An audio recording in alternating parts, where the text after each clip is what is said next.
పెద్దలు దొడ్డి కొమరయ్య గారు అలాగే కొల్లూరు మల్లప్ప గారు పుట్టిన వంశం, అలాంటి వంశంలో పుట్టిన ఇంతమంది సోదరులు సంతోషం. ఎందుకంటే ఆనాటి కాలంలోనే సాయుధ పోరాటం చేసి వెనకబడ్డ జాతులకి ఒక స్ఫూర్తిగా నిలబడ్డ దొడ్డి కొమరయ్య గారు కానియొచ్చు, ఈ రోజు గాంధీ భవన్ కి పునాదిగా భావిస్తున్న పెద్దలు మల్లప్ప గారు కావచ్చు, అలాంటి వంశంలో పుట్టి కూడా కురువల ఐక్యత వర్ధిల్లాలి అని చాలా మంది పెద్దలు వేదిక మీద అంటున్నారు. కానీ ఐక్యత వర్ధిల్లుతుంది అని నేను అనుకోవట్లేదు. ఇంకా మన్నించాలి ఇక్కడికి వచ్చి ఈ మాట మాట్లాడినందుకు. ఎందుకంటే ఈ రోజు చూసుకుంటే తెలంగాణ రాష్ట్రంలో ఏ పార్టీ కూడా కురువలకి ఎక్కడ కూడా స్థానం కల్పించలేదు, ఒక్క కాంగ్రెస్ పార్టీ వదిలిపెడితే.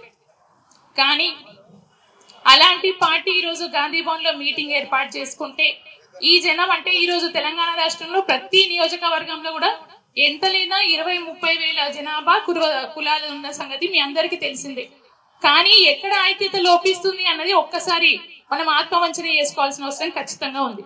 ఈ రోజు కేవలం వేదిక మీద మైక్ చేతిలో ఉన్నంత వరకే కురువ ఐక్యత వర్ధిల్లాలి, బీసీల ఐక్యత వర్ధిల్లాలి అనుకుంటే, ఐక్యత వర్ధిల్లుతుంది అనుకుంటే ఇదే విధంగా వెనకబోతాం తప్ప ఎన్నడికి ముందుకు రామనేది ఒక్కసారి ఆలోచించాలి. మా సోదరులకి చాలా మందికి కోపం రావచ్చు నేను మాట్లాడే మాటలకి. కానీ పెద్దలు గౌరవ రేవంత్ రెడ్డి గారు, గౌరవ ముఖ్యమంత్రి గారు, ఆనాటి పిసిసి ఇప్పుడు కూడా పిసిసి అయినా కూడా ఎవ్వరూ అవకాశం ఇవ్వకపోయినప్పుడు నాకు ఇటు మా సోదరుడు ఐలన్న గారికి కురువలకి ఎక్కువ జనాభా ఉంది, ఖచ్చితంగా 50 లక్షలు ఏమో గానన్నా 40 లక్షలు అయితే కురువ యాదవులు కలిపి ఉన్నారన్న సంగతి నాకు తెలుసు. మరి అంటే కరెక్ట్ ఎగ్జాక్ట్ ఫిగర్ నాకు తెలియదు. అలాంటి సమయంలో పెద్దలు రేవంత్ రెడ్డి గారు ఇచ్చిన అవకాశం ఐలన్న గారు ఆయన నెరవేర్చుకుంటూ ఎమ్మెల్యేగా అయిండు. మరి నేనెందుకు లోపించిన అన్నదానికి ఒక్కసారి నేను కూడా చాలా సార్లు క్వశ్చన్ చేసుకున్నా. ఆయన ఎంతో మందిని కాదని, ఒక బంగ్లా అంటే ఒక అనాదిగా వస్తున్న రాజకీయ నాయకుల్ని కాదని ఎదిరించి నాకు ఇచ్చిన అవకాశాన్ని కోల్పోయినా అంటే ఖచ్చితంగా నా కులానికి సంబంధించిన వాళ్ళే నన్ను వెనక్కి లాగినో, దీంట్లో ఎలాంటి సందేహం లేదు. కేవలం అన్న అదే చెప్పిన బంగ్లాలకి మన చెప్తుండు, బంగ్లాలకి వ్యతిరేకంగా ఈరోజు ప్రతి నోట తెలుసు అన్న. అది ఎవరి రాజకీయ దురుద్దేశంతో నేను ఓడిపోయినా అన్న సంగతి ఈరోజు తెలంగాణ రాష్ట్రంలో మొత్తం అందరికి తెలిసినప్పటికీ మన లోపం కూడా ఉందన్న. ఖచ్చితంగా బీసీల జనాభా 90% ఉంది ఒక గద్వాల్లోనే. అక్కడ మరి ఏ కళ్ళు మూసుకొని ఓట్లు వేసుకున్నా కూడా ఒక బీసీ బిడ్డ గెలవాల్సిన అవసరం ఉంది. ఓడిపోయింది అంటే కొంతమంది కుట్రలు కావచ్చు, మనకి ఉన్న ఈర్ష అనొచ్చు. ఎందుకంటే 4 అడుగులు ముందేస్తే 8 అడుగులు ముందుకేసే తత్వం మనలో ఇంకా ఉంది. ఐక్యత రాలే మనకి. కేవలం మైకులు పట్టుకున్నప్పుడు మాత్రమే ఐక్యత అంటే మాత్రం ఇక రాబోయే కాలానికి ఇక్కడ ఉన్న ఈ జనాభా కూడా మనకు కనబడదు. సరే, ఈ రోజు నేను బాధతో మాట్లాడుతున్నాను మీరు అనుకుంటున్నారు.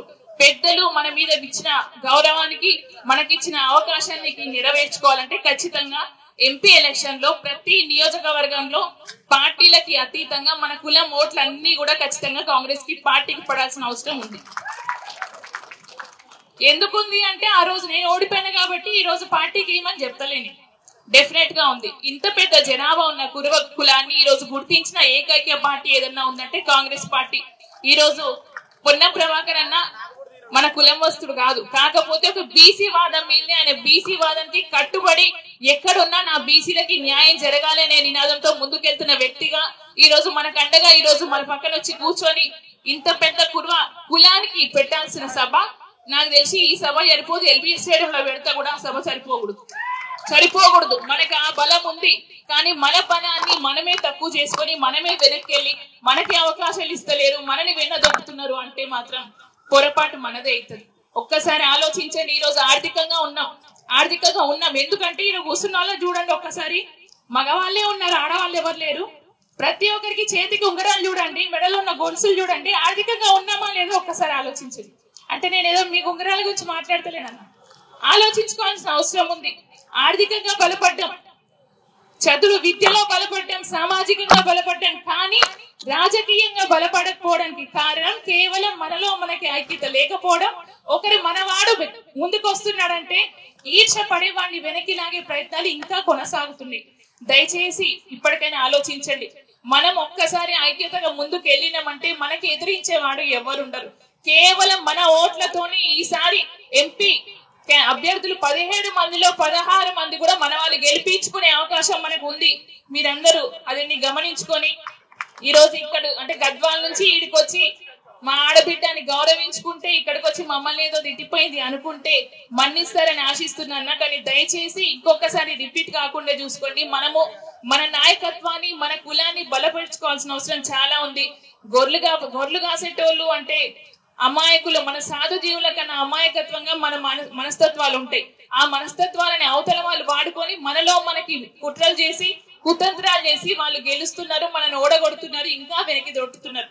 సో దయచేసి ఇప్పటికైనా ఆలోచించి రేపు రాబోయే కాలంలో కాంగ్రెస్ పార్టీ మనకి అవకాశం ఇచ్చింది కాబట్టి మనం బలపడాలంటే ఖచ్చితంగా పార్టీకి మన సహకారం అందాలి. మన ఎస్సీ ఎస్టీ బీసీ మైనార్టీ బడుగు బలహీన వర్గాలకు చెందిన ప్రతి ఒక్కడు ఐక్యమత్యంతో ముందుకెళ్తే మన పార్టీని బలపరుచుకోవచ్చు, మన నాయకత్వాన్ని బలపరుచుకోవచ్చు, మన జీవితాల్ని బలపరుచుకునే అవకాశం ఉంటుంది. కాబట్టి మీ అందరికి మరొక్కసారి విన్నవించుకుంటున్నా, దయచేసి ఈ రోజు నుంచి మనకి న్యాయం చేసిన పార్టీకి మనం కూడా అండగా నిలబడి రేవంత్ రెడ్డి గారి నాయకత్వాన్ని బలపరచాలని మనస్ఫూర్తిగా కోరుకుంటూ నన్ను కూడా ఈ కులంలో భాగస్వామ్యం చేసుకుని ఓడిపోయినా కూడా వేదిక మీద పిలుచుకొని నన్ను సన్మానించి గౌరవించుకుంటున్నా. మీ అందరికీ కూడా మరొకసారి ధన్యవాదాలు తెలియజేసుకుంటూ జై కురువ.